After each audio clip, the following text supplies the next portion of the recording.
Hello, everyone. This is Magda, your host of Packhelp Talks, and we are now starting our today's event. We'll be talking about trends shaping beauty and personal care industry. So I hope you're ready for some expert insights, for inspiration, and hopefully a discussion about what beauty trends can apply to your business as well. So obviously, I won't be here alone. For today's discussion, we have invited two great experts who will share with you their insights on the industry at large. So today with me, we'll be having Jemma Craig, who's the founder and creative director at Meraki Concept Studio. Since 2017, they've created memorable brand experiences for over 100 businesses. She's very committed to help business owners streamline their visual aesthetics and authentically communicate their brand. Hi, Gemma. Hello. I wasn't sure if you were going to introduce Lucy first. So hello, hi. Hi, it's good to have you with us. No worries, I'll introduce Lucy as well. So I already said we're going to have two experts, and Lucy Roberts is our second expert. So Lucy has over 12 years worth of experience in luxury and fashion and e-commerce. She's very skilled in e-commerce growth, brand storytelling, and strategic consulting. She's the managing director of a Shopify Plus development agency, as well as the founder of Reverie the Boutique. So she has both experience from a founder perspective, but also a lot of consulting knowledge to share with us today. Hi, Lucy. Hello, I feel like I'm blushing. That's such a nice introduction.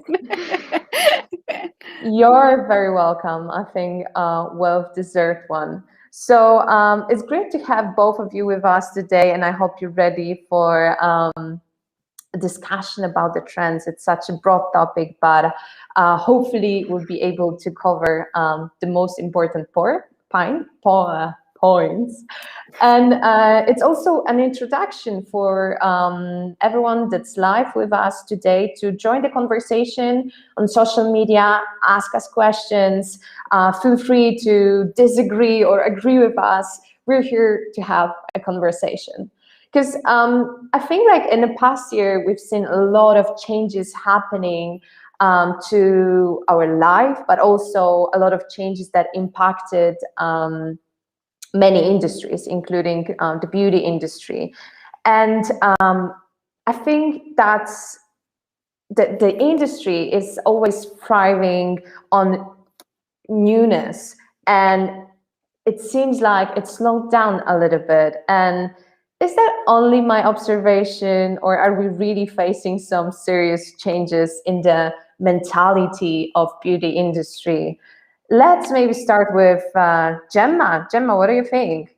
Yeah, I mean, I would actually disagree about it kind of grinding to a halt, and as you've kind of alluded to, maybe freezing a little and becoming stagnant. I think actually I'm witnessing the opposite, at least in my business. My team and I are always being introduced to new concepts.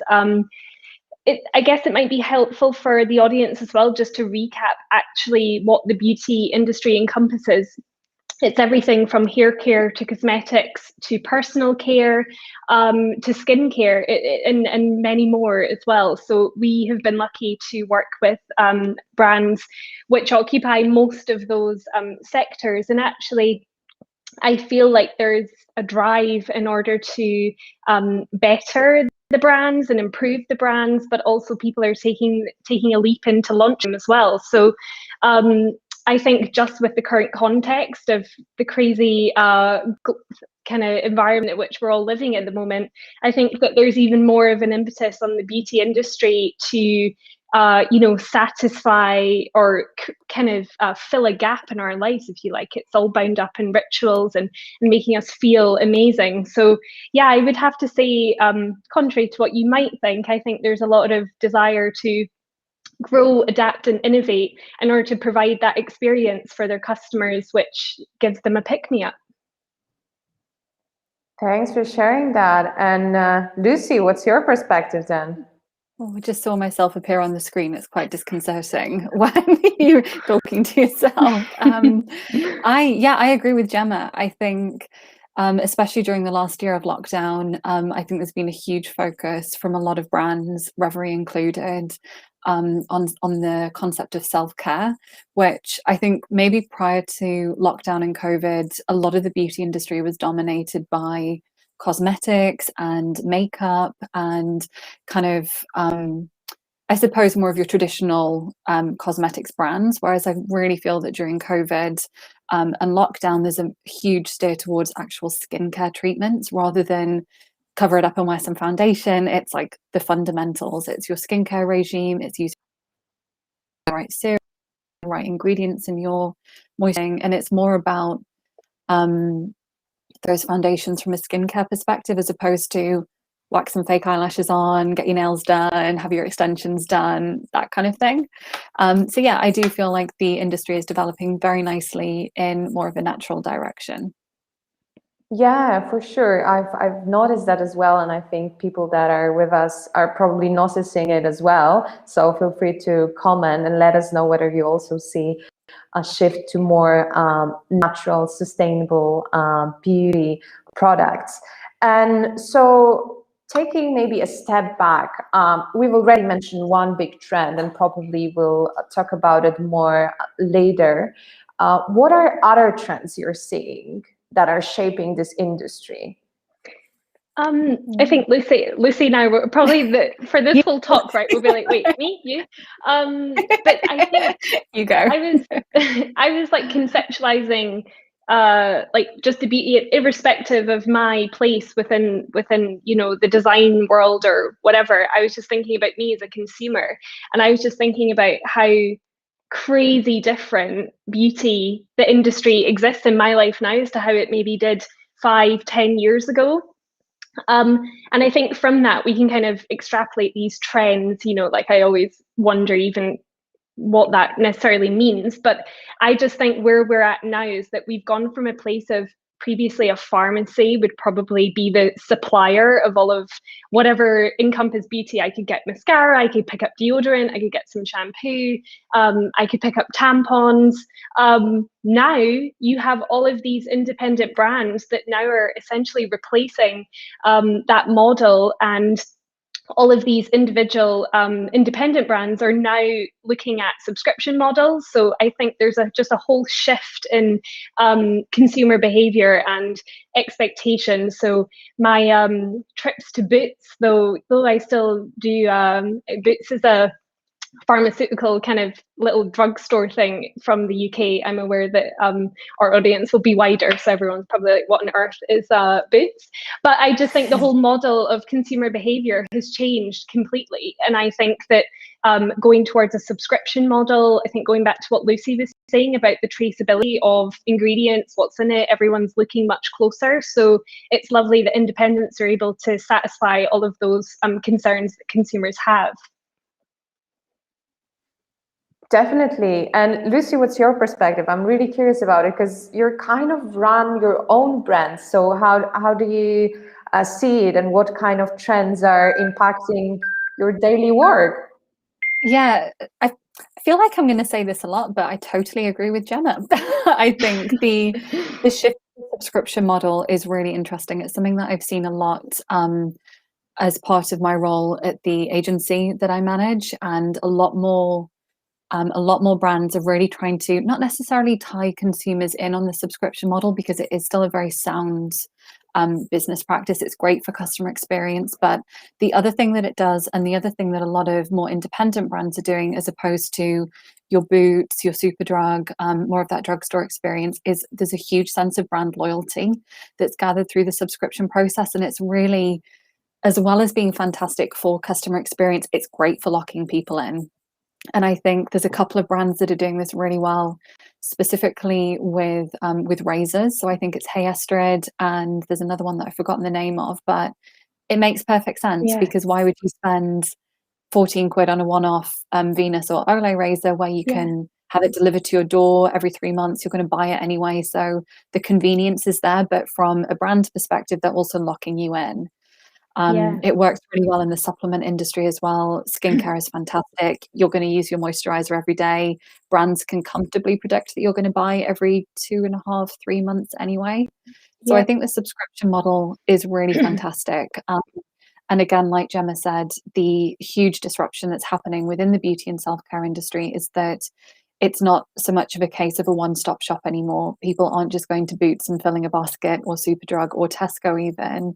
It's with the rise of e-commerce, there is so much more space for smaller brands, startup brands to specialize in one product rather than a whole product range. It's like Hey Estrid, for example. It's, we do razors and we do them really, really well. And that's it. That's the whole offering, because it's so quick and so easy to get online. Working with studios like Gemma's, you can easily have a fantastic brand, fantastic design for a website. You can be up and running for not a huge investment really quickly. So there isn't that pressure anymore for those huge overheads for a huge collection. You can really come to the market with just one great product. Definitely. And even just to expand on that, Lucy, and even pick up on Becky's comment that I can see here, just asking about how to communicate with customers. What are the most relevant platforms? I'm a customer of Glossier, and I have been for ages, years. Love Glossier. And and it's just lovely. Like Lucy, as you say, every 3 months they're like, hey, your boy brow, you're running out of that, aren't you? And I'm like, oh, how do you know? For me, my team, we all believe it, we preach it. It's the holy grail is emails. They're everything. I think for all of the efforts that you spend on organic social or paid social, you should be spending more effort nurturing those customers that have already expressed interest in your brand or have already made a purchase. I think there's something really special about someone saying, I want to hear your company's updates. And I think taking the time to subscribe to an email, and then obviously all your time nurturing them to conversion, but likewise nurturing people who've already purchased. And as Lucy said, when I'm also a customer of Estrid too, and they're the same. They're like, you need refills, here's your refills. They're coming this date. I have deodorant from Wild, which is a lovely natural deodorant brand based in the UK as well. And yeah, suddenly I'm in contact with all of these brands regularly. They know what I want and they respond to the needs, my needs. So yeah, it's really exciting. And because of that, how likely are you to ever get a razor from somewhere else or try a new deodorant? And whereas if you were going into Boots, you might go Dove one week or Sure another week or whatever. Definitely. So they've completely locked you in.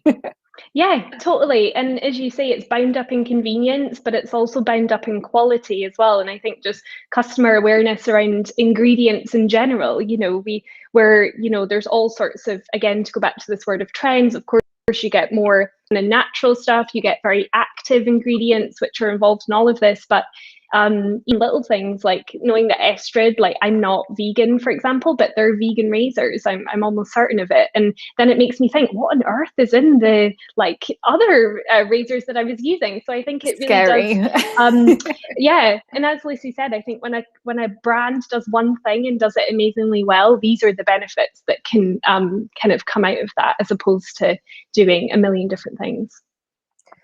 You both are throwing so many trends. I hope everyone's taking notes.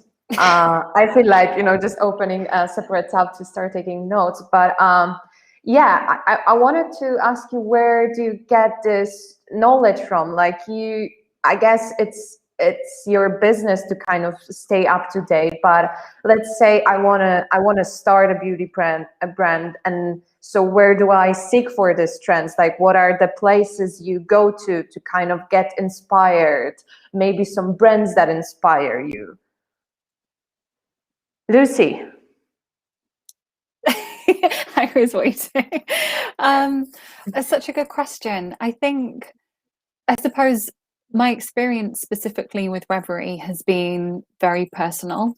I founded Reverie at the back end 2020, and the idea of Reverie is that it brings all of these brands specialize in those smaller product catalogs, and it brings everything together under one umbrella, if you like. So the official line of Reverie is that it's a curation of sustainable, luxurious pieces, and that covers skincare and accessories and beauty. So for me, I suppose it wasn't so much about following a trend. It was what felt very natural to me. I've been vegan for 4 years now. I've been using exclusively vegan beauty products for probably about 2 years, maybe 2.5 years now. And the thing that was always very frustrating for me when I first became plant-based and first started following more of a cruelty-free lifestyle was that it was impossible to find beauty products which would still do the same job. It was a nightmare. So for me, that was how Reverie really came to life. It was very natural and quite a lot of time reaching and trying to always further my understanding of it, understand how I can lead a better lifestyle, something that is much more cruelty free. For example, I had no idea when I just turned vegan 4 years ago that animal testing was still a thing. It didn't occur to me. I mean, I just didn't think that still happened.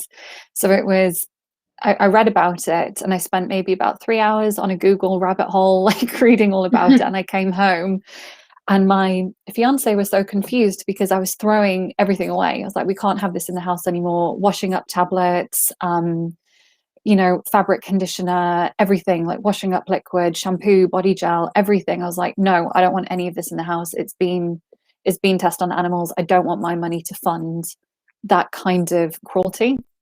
So it was really less about following a trend and more doing about what I felt was right. But as Reverie has developed and as it's evolved, I suppose it has become a bit of a trend because I see it as a way to talk more about a cause that I really passionately care about. And I suppose for a lot of people, it is a trend. Clean beauty is constantly rising as a search term on Google, as is vegan beauty, as is vegan skincare. People don't really know that skincare isn't vegan. It's kind of concerning that it's not. But yeah, for me, it's much less about a trend and doing what I feel is the right thing to do. Yeah, it's interesting because obviously whenever we have clients that come to Meraki Concept Studio, we're kind of working with the same thing, right? So we'll have clients that come to us, and of course, any desire to start a business is personal. It's often you've had an experience and you've been unable to obtain experience or gain the product that you were looking for. And that's where the entrepreneurship comes in, and that's why you're deciding to pursue it. Where we obviously then take that is basically, okay, this is what you would like and this is what you think is missing, and then we do the research to see what else is out there. So Magda, an amazing source for us is a great kind of online packaging community called Dieline. It's a fantastic website, really thorough. It's just one of a whole host of reference sites that we often look at. Mind Sparkle is another. There's so many of these kind of online content forums and communities that survey the latest developments in graphic design, but also, Dieline is specifically for packaging. And we kind of work in the same way, though. I think that clients come to us because they trust our vision. They trust us to do competitor analysis to see what else is there. And I think that's really how you kind of find a solution that's right for the client. I think we're not very trendy. So I'm not, we don't design for trends. We don't make for trends. We are much more committed to producing long-term quality solutions for our clients, but nevertheless, of course, we're responding and we're creating in a particular moment in space and time. So of course we're informed by certain things, but I think it's surveying what's out there at the moment. It's the number one thing. You have to look at your competitors. How do they look? And you should look different, bottom line. That's how you resonate with a new customer. And it's also how you stand out, either tab comparison kind of on a browser, but also on a shelf comparison.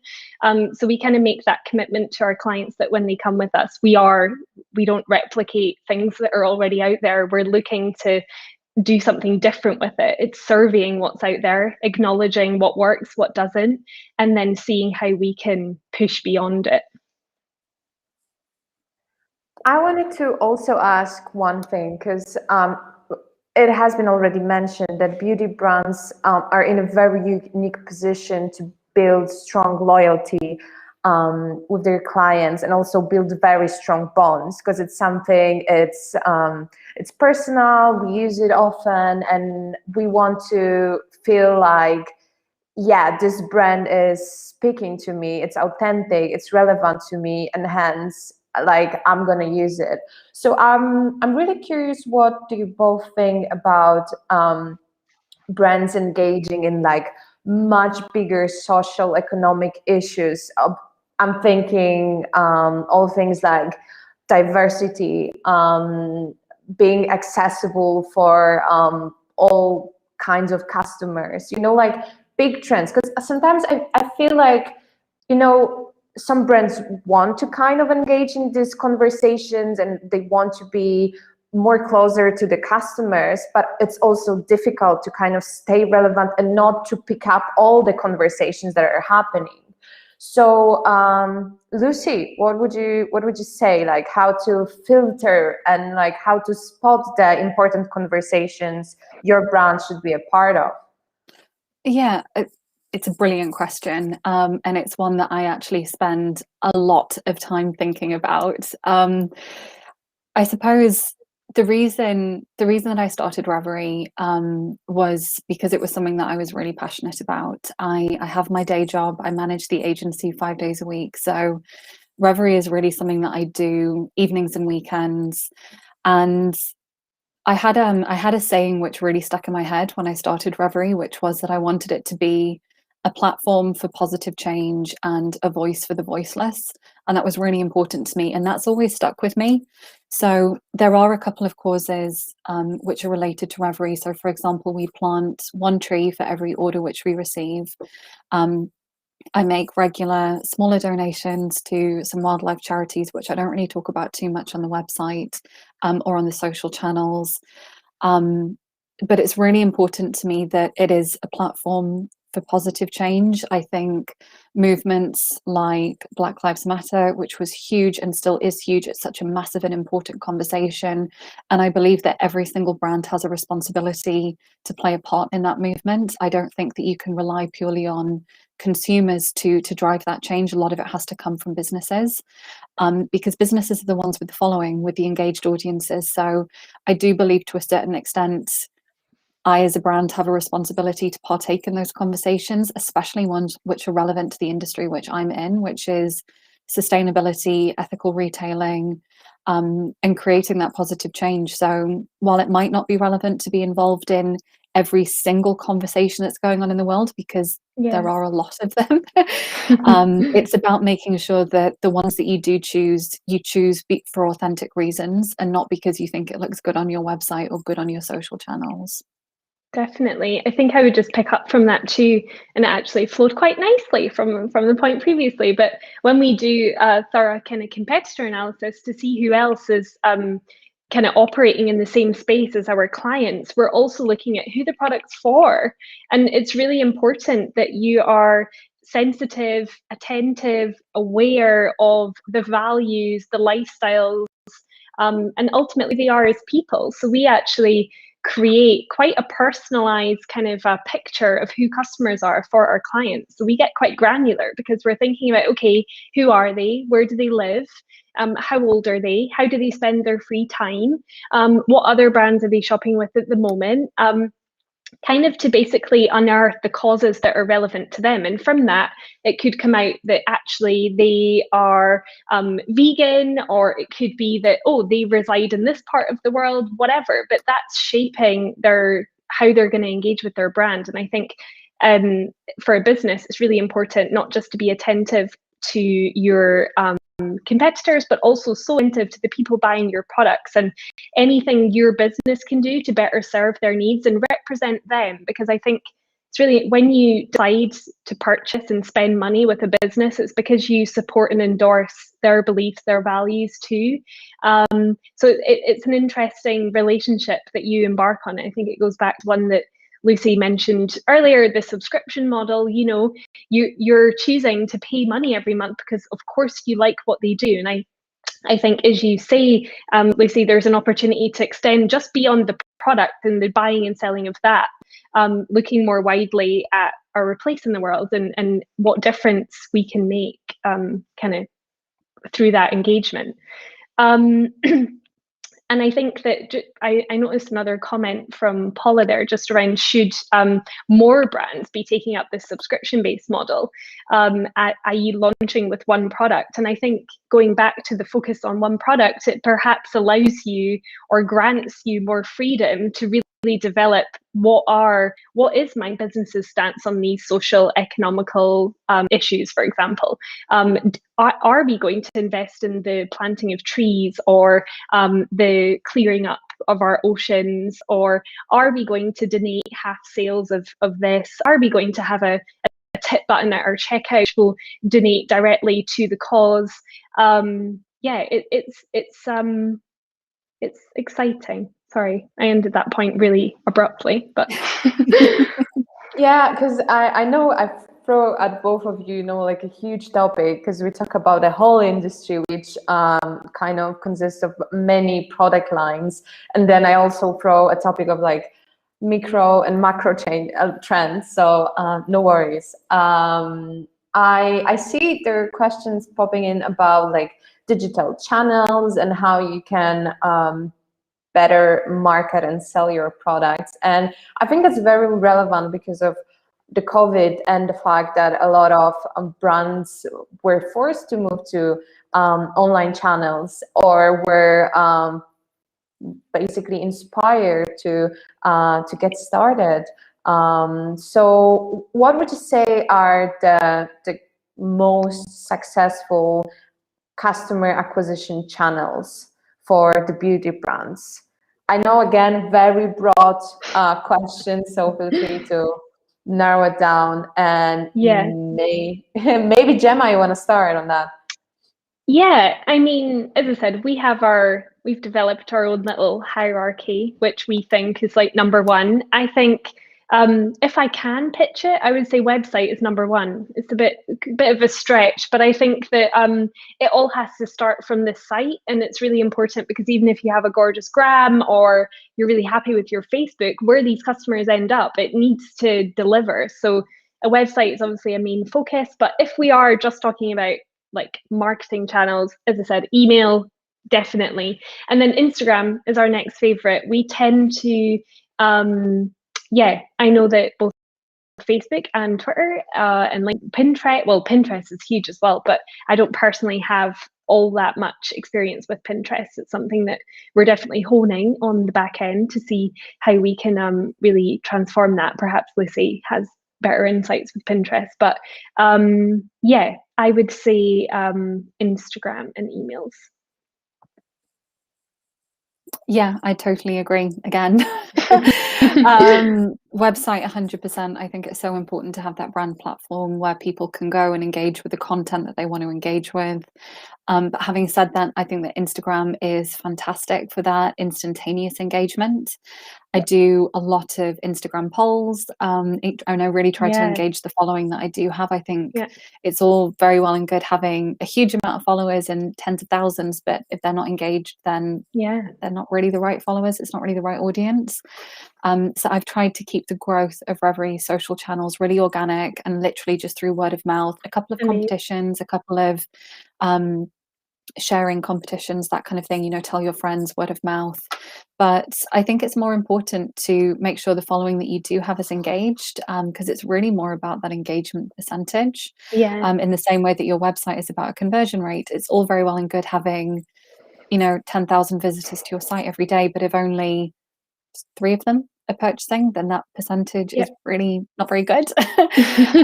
But I would personally rather only have 5 people on the website every day and have 4 of them purchase, because I want the content to be that engaging, the products to be that exciting, I'm happier for the higher percentage if it means a lower number. Definitely. And just a few other maybe points on that as well. Even recently, we've just designed new packaging for a nail salon who is expanding a skincare collection, and will be launching an e-commerce website to sell their skincare. And we actually involved the Instagram following in our decision-making process. And I think, as Lucy said, it's a great way in order to really cement a relationship with your audience. And yeah, there's all sorts of ways you can use that platform in particular to aid the decision making for your business. So even if you were a beauty brand and you were seeking to maybe diversify in a new product line, or maybe get some insight on ingredients or what's missing from the collection, making use of polls, stickers, polls and question stickers is a great way to get direction.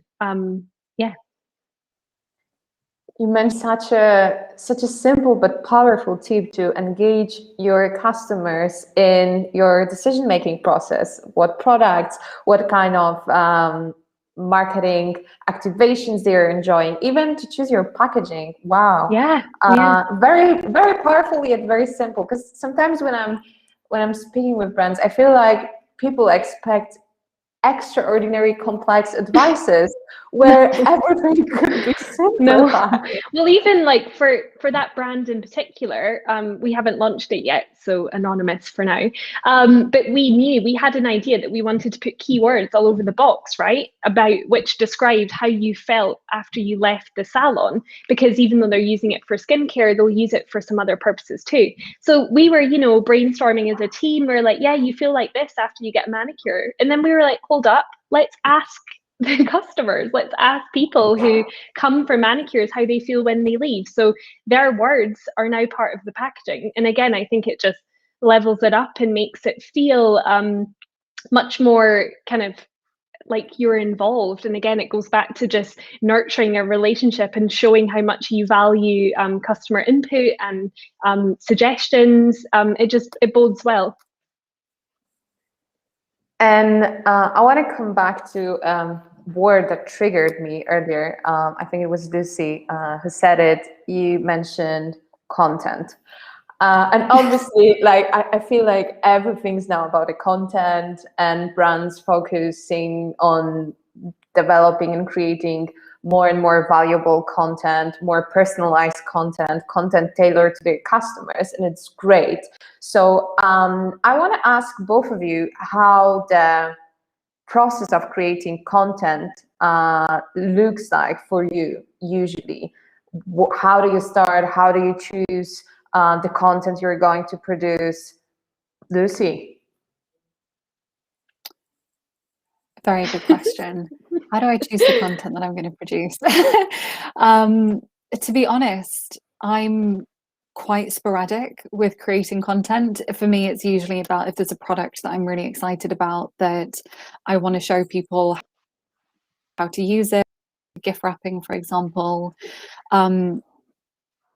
It's really sporadic. I'm not very well planned, to be honest, but I think the thing that I am planning at the moment is a blog series, which will be between Instagram and content-led blog, which is more of a series. It's kind of, the idea is that it's going to be a series of chapters about the Reverie woman. At the moment, she is our muse. She doesn't actually exist. She's not a real person. She's an embodiment of all the values which are the most important and central to the brand. But what I'm doing is connecting with different women through Instagram, through friends of friends, and through different social platforms who really embody those values and live them in their everyday lives. So it's about giving the Reverie woman a bit more of a face, many different faces, but speaking to different women, like-minded women, about how they live their lives, how they make their ethical choices, which sustainable values are most important to them. And probably one of the reasons that I'm not personally that great at planning content is because I'm extremely impatient. And when I have an idea, I want to do it straight away, and I drop everything and I do it. So it's International Women's Day next week, for example. It's the 8th of March, I believe. So yesterday I decided that we were going to do this huge run up to International Women's Day, focus on loads of different iconic female characters from films or books, and obviously real women as well. And I didn't plan it. I just decided to go for it straight away. So yesterday was Elwood's Day. I'm not quite sure who we're doing today. I'm probably going to plan it in the next hour. So yeah, content planning is not great for someone who is creative and impulsive and impatient. And unfortunately, that's me.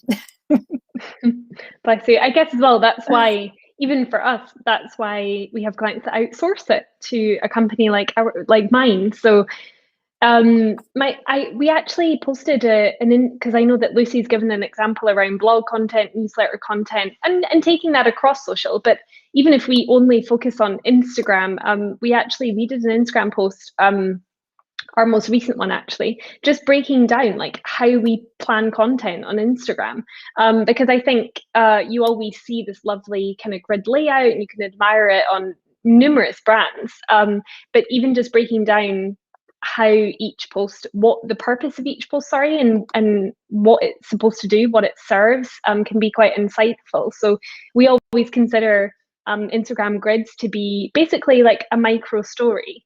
And what we're doing with that is that we're taking each individual picture, image, or video, and it's doing kind of one of four things. It's promoting a product, it's communicating a value, it's reaffirming a brand's purpose, and it's kind of asserting the brand's mission as well. So we're kind of looking at offering mission, purpose, values, and playing with all of them as we're scheduling content. So we manage Instagram accounts for like a range of brands, and we schedule all the content ideally 1 month in advance, but using that format can sometimes help people just hone kind of what they say about the brand in what format.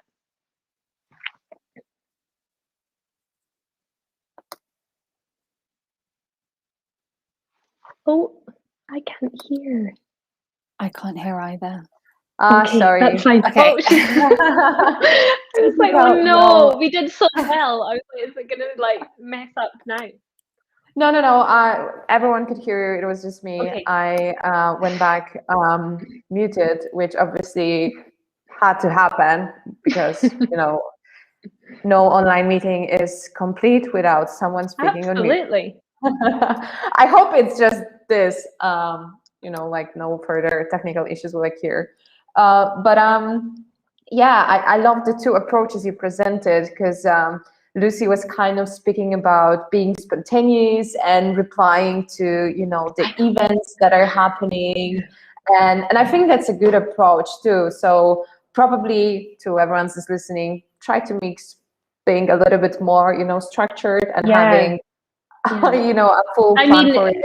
I mean, Magda, it's also only possible when you do have a team to do it for you. That's why we have so many businesses that have handed it over, because it's impossible to think. Like, if Lucy's thinking about her post for April 3rd, I'd be like, are you not? We'll have so many other things to focus on.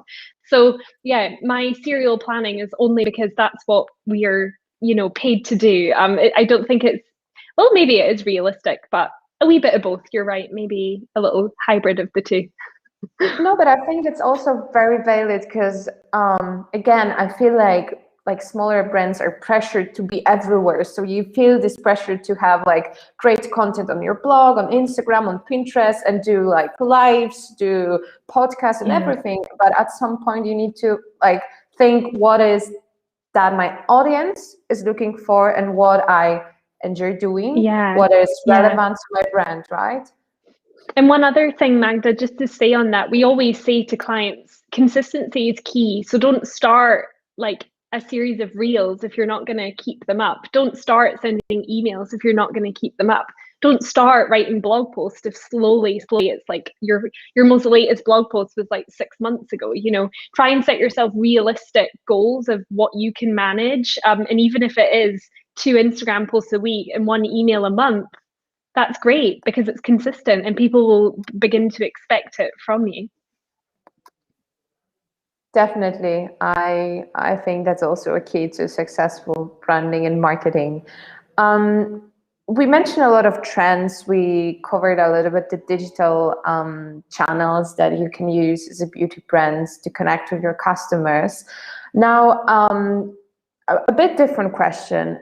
Let's say I'm listening to this live stream, hi there, and I'm just thinking about starting my own brand. I am interested in beauty and personal care, and I feel like, yeah, maybe that's an industry or branch I wanna start my entrepreneur journey in. So, what are the exciting opportunities for new products that you see? What would you recommend to kind of dig deeper into if you would be starting a new brand on your own? What product lines would you pick up? Who's going to go first? That's the golden question, isn't it? It's the golden question. Dropping this on you, but I warned you. No, sorry. I mean, for me, I mean, I don't have any, like right now, not any one product in particular is jumping out to me. But if someone was inspired to create a brand within the beauty industry, I would just survey your whole process at the moment. How do you engage with that industry as a consumer?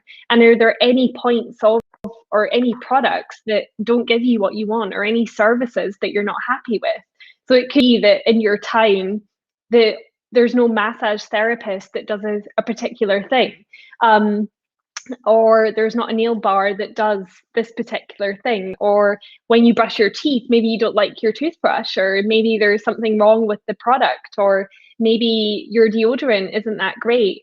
And I think once you've kind of identified whatever product it is, it's survey the competition and define your customer. Who do you want to target with this? Yeah, that would kind of be what I would say. Yeah, I think as Jemma said earlier as well, a lot of businesses are born out of a need, out of a requirement. Reverie was born out of a need to have accessible, sustainable, luxurious products which weren't readily available at the time. That's why Reverie was created.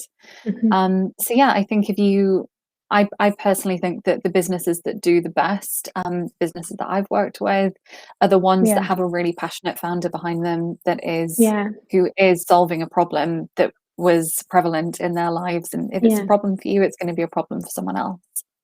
It's quite funny, Lucy, because we came from the same point there, but I didn't even necessarily articulate it as well as you. But you're right. And me just sitting here being like, I'm gonna make toothbrushes. It's like, no, put it back to your personal experience. And I also agree, after all the business owners that we've had the pleasure of working with, I mean, all of them are passionate about their products, and I'm grateful for that. We don't have anyone that's removed from what they're offering.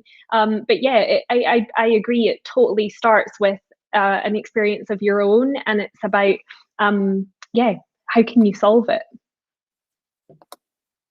And I love that as well, because I don't think you can be a successful entrepreneur if you're not passionate about solving something. So even like you might discover new trends or like some niche products that are booming at the moment, but if you're not really passionate about what you're doing, then chances of succeeding. Yeah, it comes back as well, Magda, like a key word for my business and how we engage with our clients is authenticity. Like, be authentic. If you're not authentic, you're not going to be able to market a product, sell a product, or convince anyone else that they need it either. So I think the authenticity comes from, as you say, the direct experience with what you're trying to solve and what you're trying to overcome. Personally, I guess there's all different types of entrepreneurship, but that's my take. Yeah, definitely. And I wanted to slowly wrap up. We still have almost 40 people watching us. So if you have any questions about the trends that are shaping the industry, or maybe the digital channels where you can acquire your customers, or maybe something else, do let us know. We will be live for a few more minutes. Don't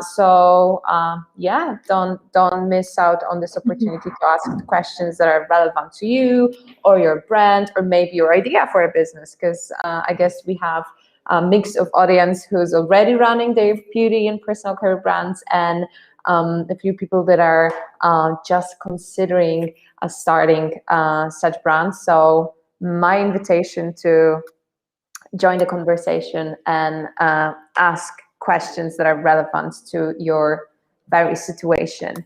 While we wait for questions that will may or maybe appear, I wanted to ask about something that I think is the theme for the conversation, which is having authentic brand. That's very powerful, but how do you make it happen? We mentioned some actionable things like engage your customers, or be sure that you follow your own, like values and purpose maybe in life. What else would you add to this mix of being authentic? I would jump in and just say transparency. It's probably really important. And I mean transparency from how the product's created, everything that goes into it, also how it reaches the customer. I just think transparency, being honest and truthful about all aspects of your brand is great. And I think we're even seeing a lot of our clients that are maybe admitting that, say they're using, I don't know, a courier service that maybe they sell internationally, for example, from their e-commerce site, and they're like, okay, it's not great for global CO2 emissions, but we are offsetting our carbon footprint by donating to this, or we aim to do that by a certain year. So I think it's being really transparent about where you are now, where you want to go, and the improvements that you're making to become better. And that's better not just in a kind of as it applies only to the business, but a better choice for your customers, because I think this is really important.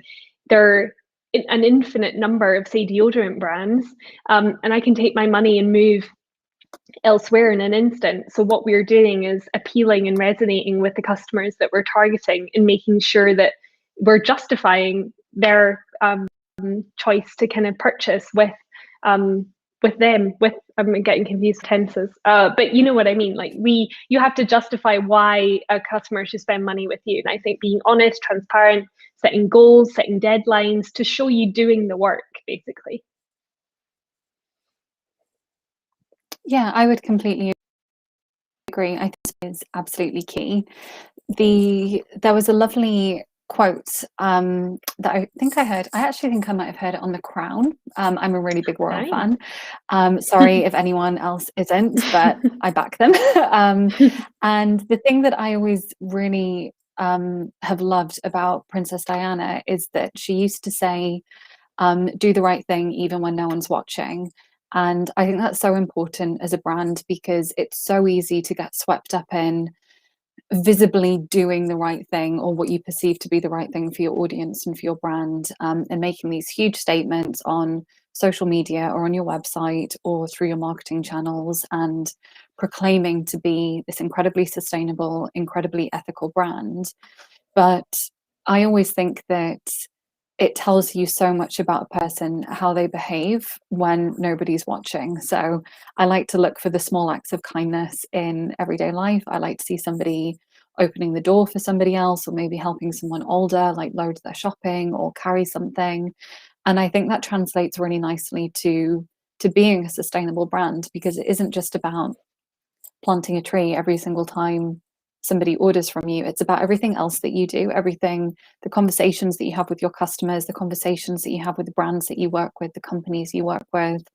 I think the values of a brand have to run so deep throughout your business. It can't just be surface level. It can't just be marketing collateral, because that's where the term greenwashing comes from. So I think for me, it would be about that real authenticity that comes through, like Jemma said, transparency, but also embodying the values of your own brand. Every choice that I make in my life is, would the Reverie woman do that?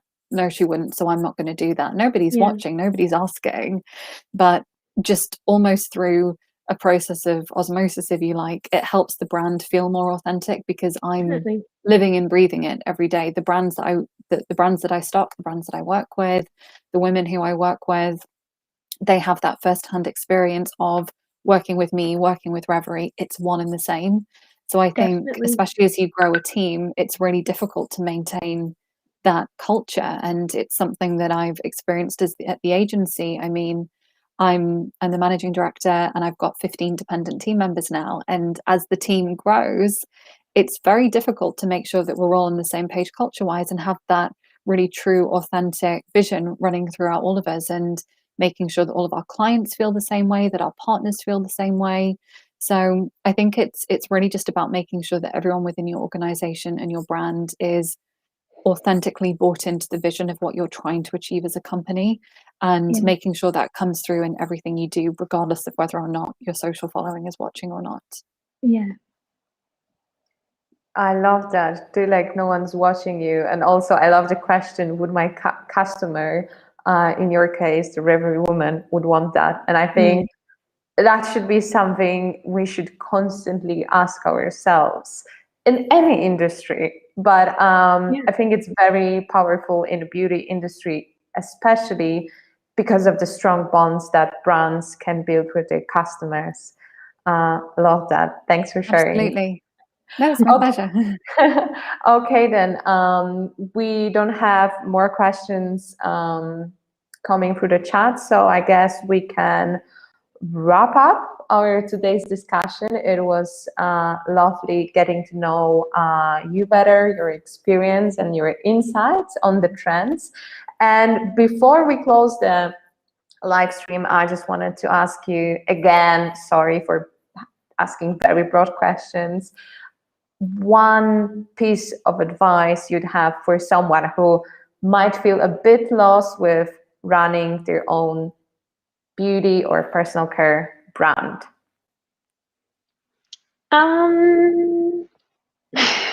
I don't have anything which you go first, then I can think about my answer. I mean, I don't have anything about if they're, I guess I'm conscious that you are Packhelp, right? So I think if I keep my kind of takeaway or important bit of information, I can keep it in the packaging realm. And I would say it's important for all any business, but those within the beauty industry. I think it's about being mindful of the packaging that they have. Is it time for a refresh? What elements do you have? Can you continually improve and innovate the choices that you might have made? The choices you might have made 2 years ago probably don't fit now, and there's probably a better solution. So I would just say that it's important to look at product packaging, also shipping packaging, and I find that obviously Packhelp provides both for our clients. At least we've made some incredible things. So I think it's really important to think of the two, really think about the unboxing experience, and if you're able to translate the sentiment that you want from people buying your products. So I would just get in the habit of having this kind of annual kind of refresh, kind of an annual analysis of all of your collateral, but packaging in particular, because I think packaging comes in cycles, right? And probably demands a refresh more than anything else, like a website, for example, definitely less required for the constant update. So perhaps maybe that's something nice to end with. It's a good one. I mean, I would say, and this is something that I do with Reverie really often to keep myself on track, always try and remember what the problem is that you're solving for someone.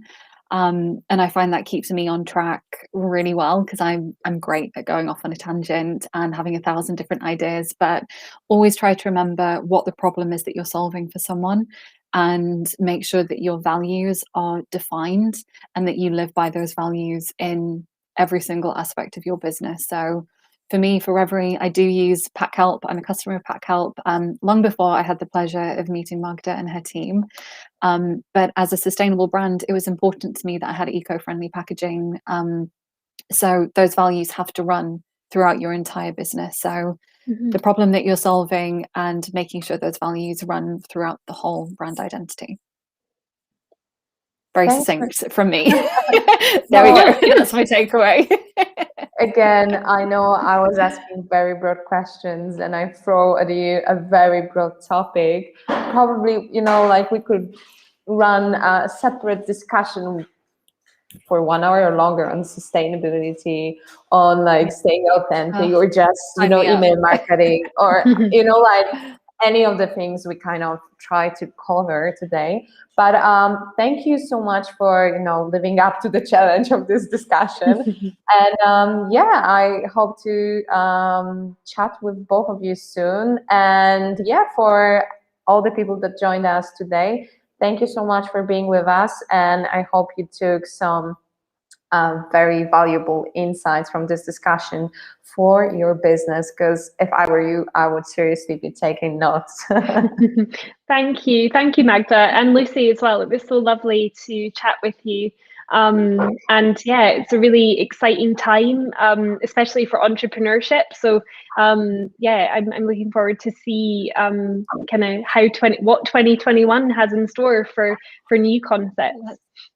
Let's see. But it was lovely to chat with you both, ladies. Thank you so much for having me. Yeah, let's see what 2021 has prepared for us. And with that, we're finishing the stream. Thank you. Awesome. Thank you.